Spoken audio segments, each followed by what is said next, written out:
Welcome back to The Lost File, where the things people whisper about in kitchens and basements are the ones we bring into the light. Today's story doesn't come from a distant battlefield or a haunted asylum, but from a family photo album, one carefully hidden away in a house that no longer shows up on maps.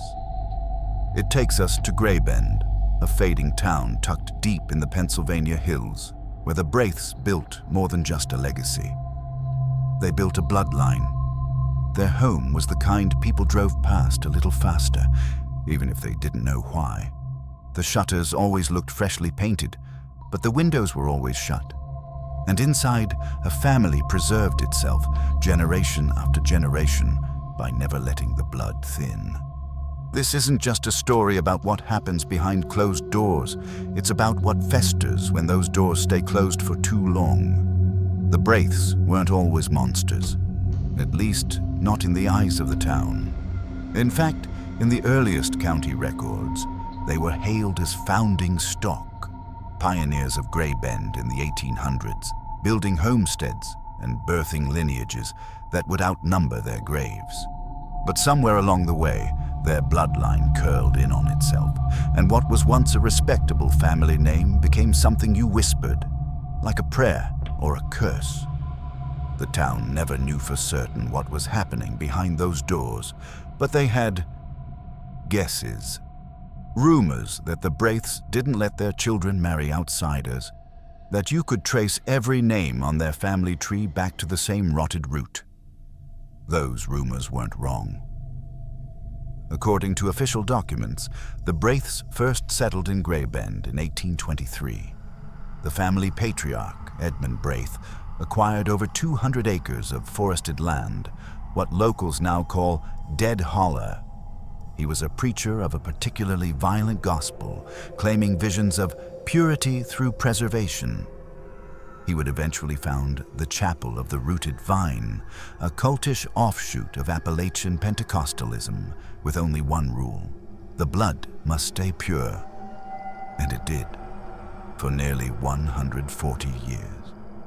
By 1930, the Braith family still owned the original house, an enormous 4-story home with no known blueprints.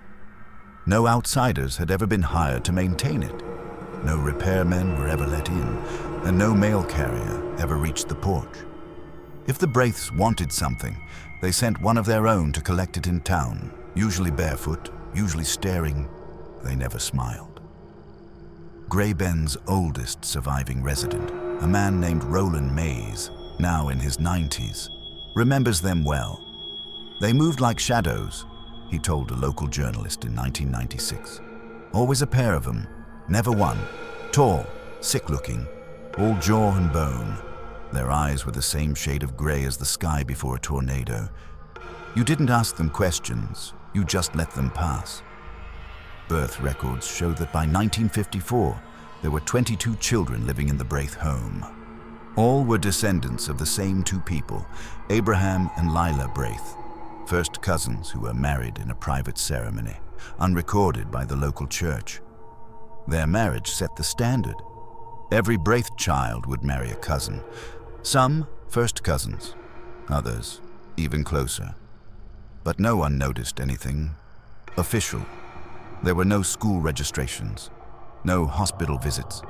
The Braiths gave birth at home, taught at home, died at home. And when they buried their dead, they did so deep in the wooded acres of Dead Holler. No headstones, no funerals, just soil, shadows, and silence. By the early 70s, things began to fracture. Not inside the house, outside. A group of teenagers trespassed on the Braith land one Halloween night in 1973. Only one made it back to town. The others were found 2 days later, alive, but changed. One was wandering down Route 12 in nothing but a shirt, repeating a phrase over and over again. The trees got teeth. The trees got teeth. The sheriff's report was brief and vague. The teens were exposed to natural hallucinogens. Their memory loss was chalked up to trauma and drug use. No further investigation. But the town remembered, especially when, 2 years later, a fire broke out in one wing of the Braith home. No emergency services were called. No one reported it. The blaze was only seen from afar by a farmer who happened to be walking his land late that night. He saw black smoke twisting up from the Braith house like a serpent. And the next morning, nothing. No fire damage, no smell, just the same old house, staring back at the town like a wound that refused to scab. What the town didn't know, what no one outside the Braith bloodline knew, was that the fire hadn't been an accident. It was a culling, a ritual. In 1981, a new family moved into the outskirts of Grey Bend, the Reddens. They had 2 young children and a house within walking distance of the Braith property. Within a month, both Redden kids began complaining about voices coming from the woods. A girl whispering from the tree line, a boy humming under their window. One night, the Reddens woke up to find their backyard gate torn off its hinges. Their dog, a Doberman named Ash, was gone. In its place was something worse, a bundle of teeth wrapped in a rotted handkerchief. The teeth weren't human, but they weren't animal either. The Reddens fled the next day, left furniture behind, left their mail, left their town. Since then, the Braith home has been officially uninhabited, but lights have been seen at night. Sounds have been heard chanting, grinding, weeping. And sometimes, if you walk past the eastern tree line of Dead Holler during the last week of October, you might hear something that sounds like singing. Children, singing in a language no one alive should know. By the early 20th century, the Braith family line had already begun to degrade. There are photographs, faded and cracked, that show the shift. Children with too large eyes and faces too narrow to be natural. Limbs that didn't quite match in proportion. Hands with too many joints. Locals would later say the Braiths weren't aging like the rest of Grey Bend. They weren't growing older. They were mutating. The family kept extensive handwritten records, ledgers bound in cracked leather, filled with detailed family trees. These weren't kept out of sentiment, but out of necessity. As the cousin marriages deepened over time, it became harder and harder to keep track of who was related to whom. By the 1960s, many of the Braiths weren't just cousins. They were siblings, uncles, nieces, aunts, all at once. According to one recovered ledger titled The Book of Continuance, there were strict pairing rules. The goal wasn't just purity, it was balance. The Braiths believed their blood was sacred, and if combined in specific ratios, it would awaken something, a child of clarity. A Braith who would lead the rest beyond human limits. They were breeding a prophet. The blood must boil to burn the wrongness out. One passage reads, "Let flesh be recast, let bone forget its shape." In 1984, a boy named Ezra Braith was born during what the family called the unraveling moon, the night of a rare lunar eclipse. His mother was only 15. His father, 22, and also her cousin. But Ezra was different.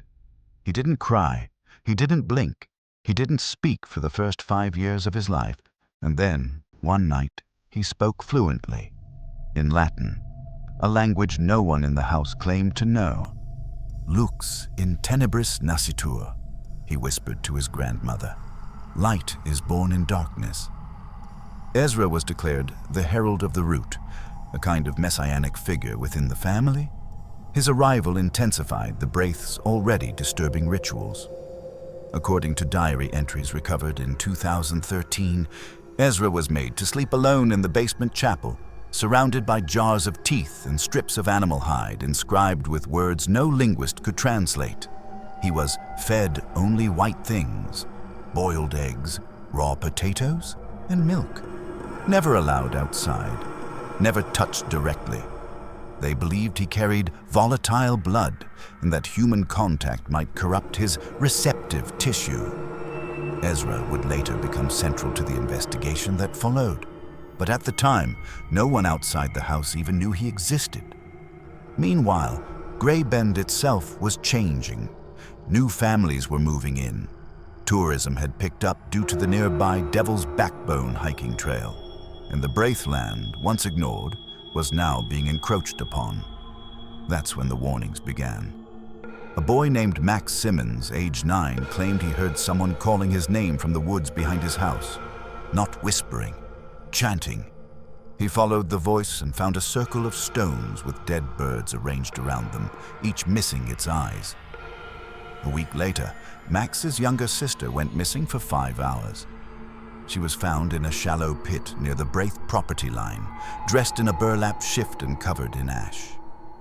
She couldn't say how she got there, only that the gray-eyed boy sang to me. Police were called, but nothing stuck.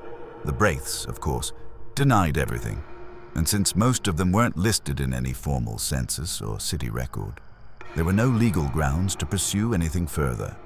Still, that's when people really started talking again.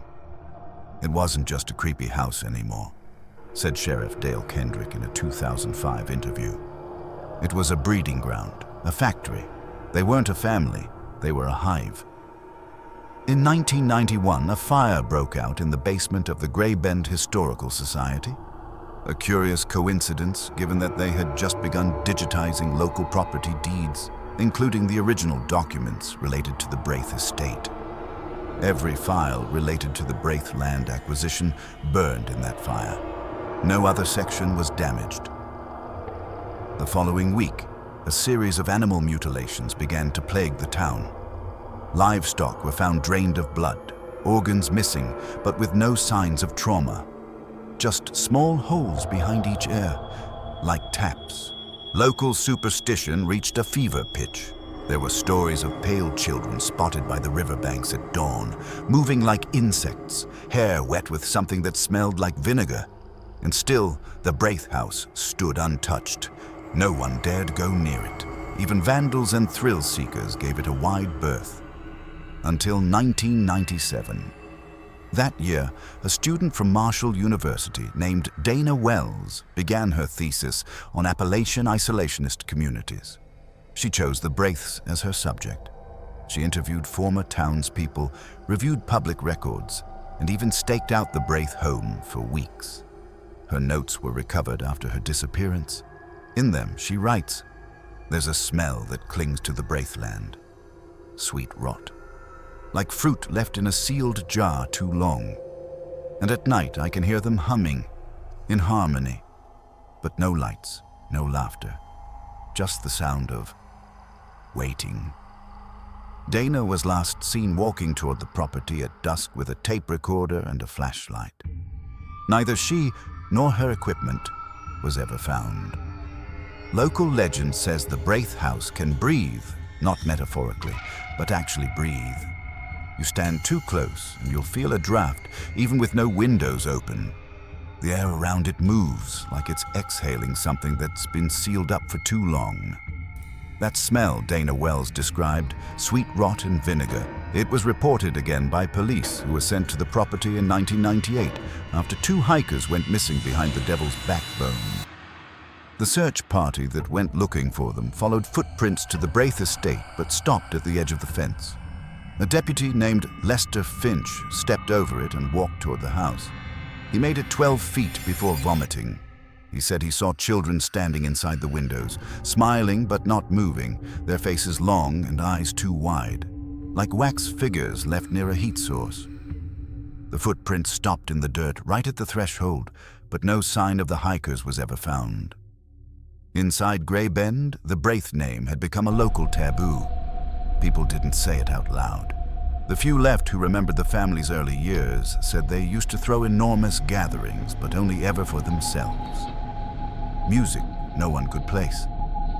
Flutes made from bone, according to one anonymous account.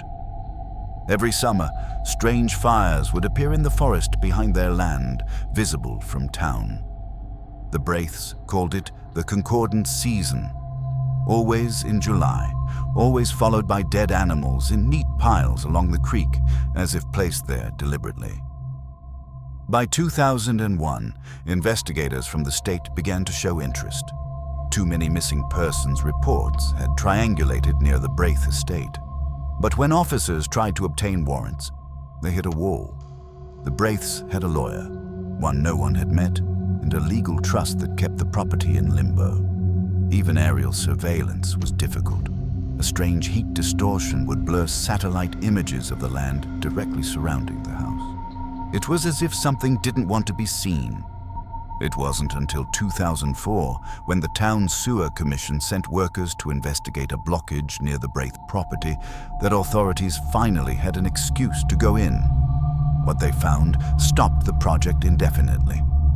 The team discovered a crawl space beneath the outer yard, lined with hundreds of jars.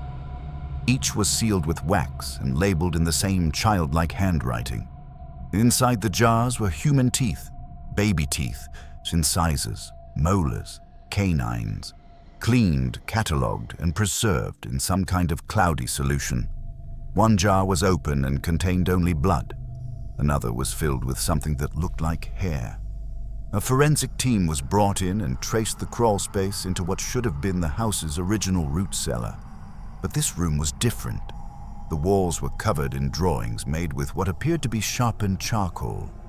Figures with elongated limbs, inverted crosses fused with family crests, and a single phrase repeated over and over again in crooked letters that looped back into themselves like they were shoking, "We keep the line clean." That's when people started asking, clean from what? The cellar was sealed up, and the Braith family denied knowledge of it. But no legal action was taken. No one could prove the jars were from recent years. The theory, ridiculous as it sounds, was that they were simply historical keepsakes, relics of some outdated folk medicine practice. The case was closed.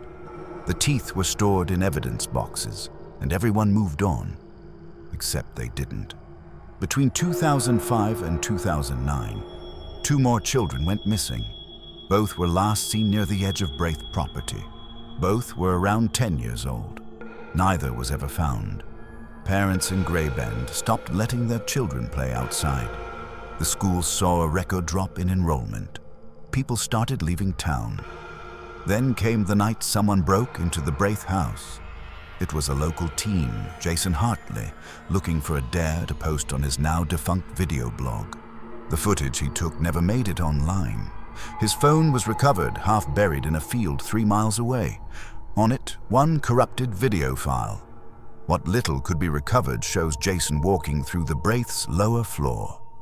Everything is quiet. The furniture looks untouched. But then he starts reacting to something we never see on screen.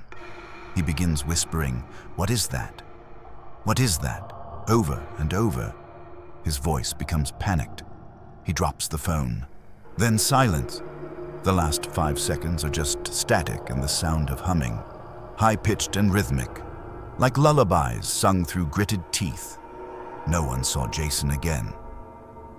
The video was analyzed by an audio engineer in 2011. He found something disturbing buried beneath the hum.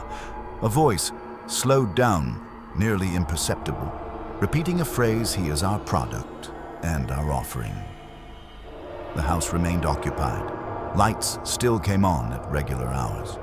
Fires still burned in the backyard pit, but no one ever saw who lived there.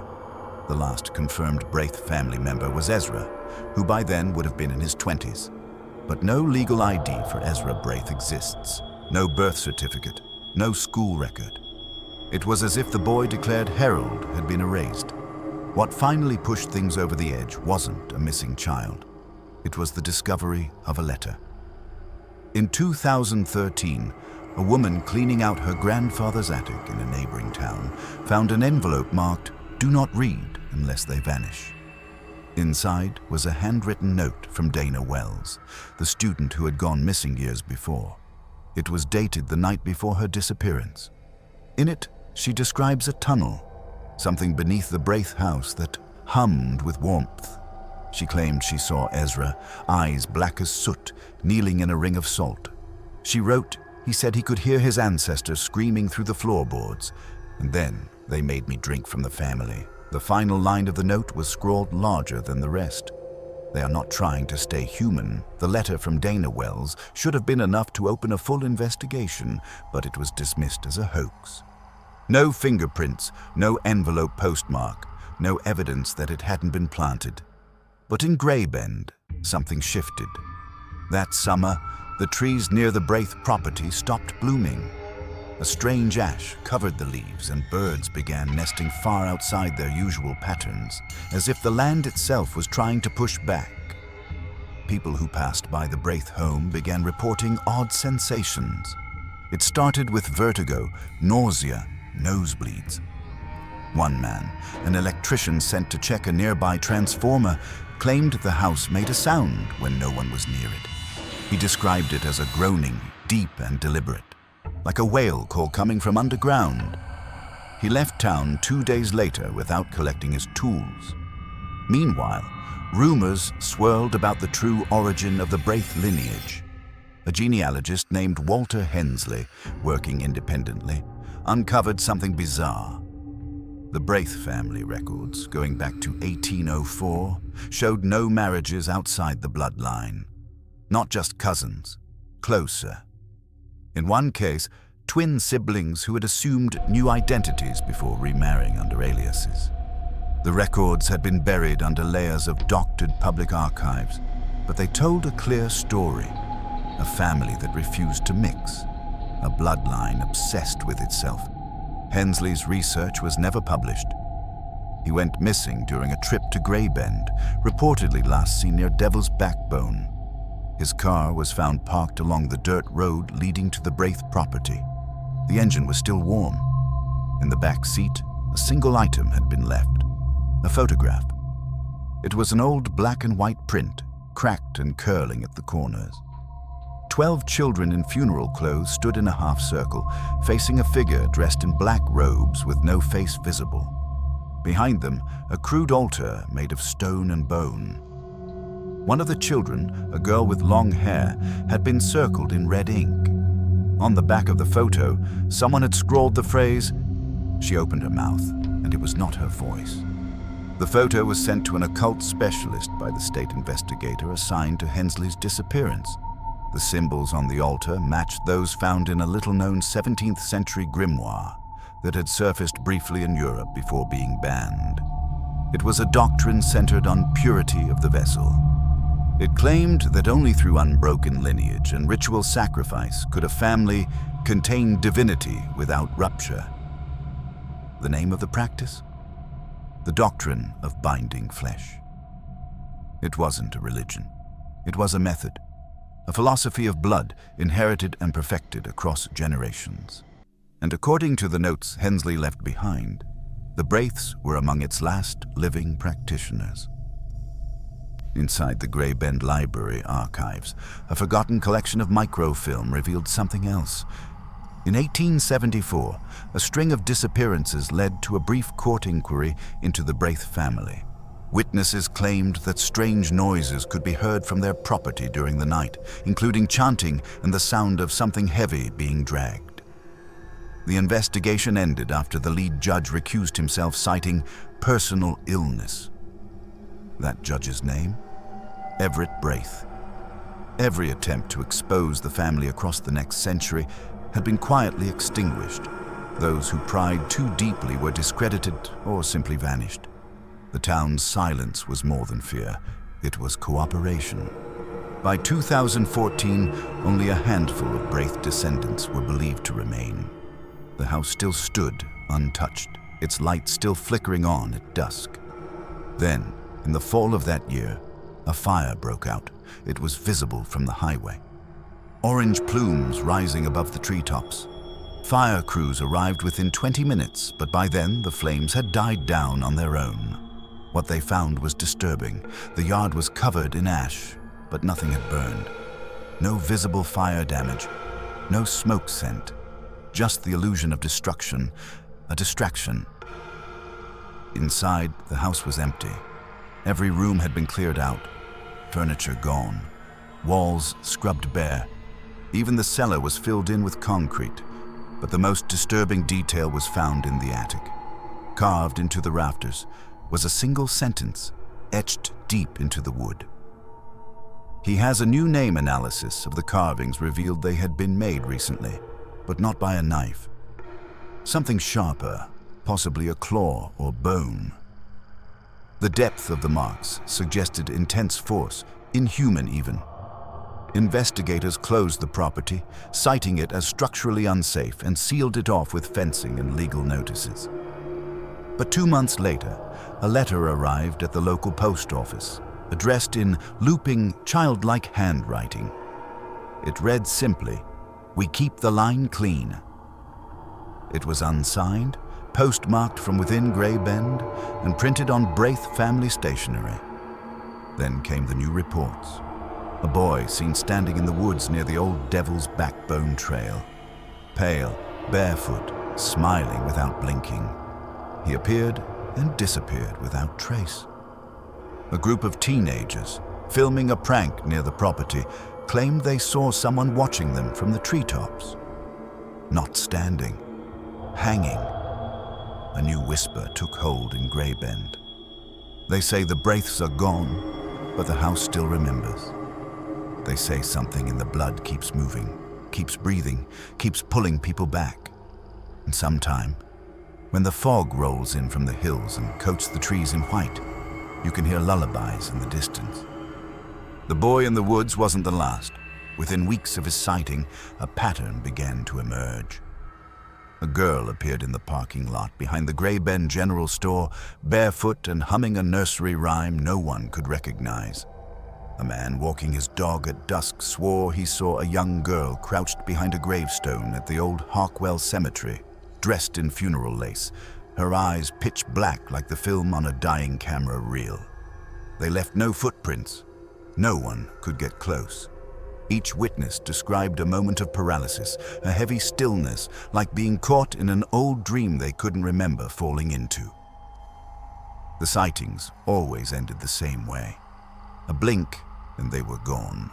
The local news refused to report on any of it. One anchor tried to bring it up during a broadcast, but the feed abruptly cut to static. The station claimed technical difficulties. He didn't return to work the next day. Behind the scenes, a small number of former investigators and local historians began collecting the stories. Among them was Dr. Lena Everhart, a folklore professor who had previously studied isolated religious communities in the Appalachians. She'd heard of the Braiths before, in footnotes and marginalia, never directly. She called them a soft-spoken myth, whispered around like a splinter under the skin. Dr. Everhart became convinced that the Braiths had succeeded in something horrifying, something unnatural. Through ritual inbreeding, indoctrination, and isolation, they had created a bloodline so internally consistent that its members no longer responded to the outside world in normal human terms. They had developed their own reality, one that began to overwrite ours when outsiders got too close. She believed the house had functioned like a crucible, amplifying whatever essence the family carried. Its location atop a limestone-rich hill, its proximity to an ancient fault line, and the years of intentional breeding had created a node, a kind of spiritual rot that grew intelligent. Her notes would later be found scattered across the floor of her apartment after she went missing in 2017. The last line of her final journal entry read, "The line is no longer bound to blood. It breathed through memory now." It was around that time the dreams started. People who had never been to Grey Bend. People across the country. They described waking in the middle of the night with dirt under their fingernails and the smell of spoiled milk in the air. They dreamed of a house with too many doors, of children singing in a language they didn't understand. Always the same lullaby, always the same phrase etched into the dream space before waking. He has a new name. Some even began sketching the house without ever having seen it. Always the same details. The crooked shutters, the widow's walk, the single boarded-up window on the 3rd floor. A researcher in Nova Scotia sent an email to a paranormal investigation forum asking why her son had started calling her Madam in his sleep. She wasn't the only one. Hundreds of reports followed. Children who stared too long into mirrors. families who began sleepwalking into the woods, houses where the walls bled sap at night, all traced eventually back to that single name, Braiths. Then came the footage. A YouTube channel known for urban exploration posted a video titled "Abandoned Victorian House, Grey Bend, Pennsylvania. We Heard Voices." The video showed two men breaking into the old Braiths home. The first few minutes were typical: creaking floors, flashlight beams, playful taunts. Then something changed. Around the 7-minute mark, the camera began glitching. They reached the attic. The last frame before the screen cut out showed a child standing in the far corner, his back turned. Pale skin, stiff posture, silent. Then the screen went black. The channel deleted the video within hours. The creators were never heard from again. Local authorities denied everything. They claimed the house had already been torn down, but drone footage uploaded a month later showed the house still standing. Not only that, it looked newer. The rot had receded. The vines were gone. Windows once shattered were whole again. The house was healing as if it had been fed. And that's the most terrifying theory of all, that the Braiths were not the disease, but the delivery system. That what they preserved wasn't just a tradition or a twisted belief in purity, but something older, something parasitic, a consciousness carried by blood, now loose in memory, in story, in image. The family was never trying to protect the world from their darkness. They were preparing it for integration. They whispered it for centuries, from cradle to grave, to every child they bred into the fold. Keep the line clean. And now, the line isn't just theirs, it's yours. If you've listened this far, you've let it in. You've spoken the name. You've seen the house in your mind. And tonight, if you dream of children standing at the foot of your bed, humming in a voice that doesn't sound quite right, don't answer when they ask to come in, because they already have.